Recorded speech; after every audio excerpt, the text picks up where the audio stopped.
Cylinder में gas leakage से kitchen में आग लगी। रेस्क्यू ज़राए के मुताबिक खारियावाला फैसलाबाद रोड निस बाईपास वाली टैंकी घर के किचन में गैस लीकेज की वजह से आग लगी। आग लगने से घर में 5 अफराद झुलस गए।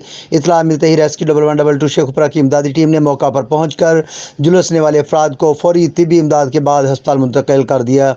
Media coordinator rescue 1112 Sheikhupura Shahid Hussain ने मीडिया को बताया कि झुलसने वालों में 35 साल बानो बीबी जोजा हाफिज इमरान, इकरा दुख्तर मोहम्मद अमीन 32 साल, उमर अहमद वालिद इमरान 9 साल, फैज़ान वालिद इमरान 6 साल और हसन अली वालिद इमरान उम्र 3 साल शामिल हैं।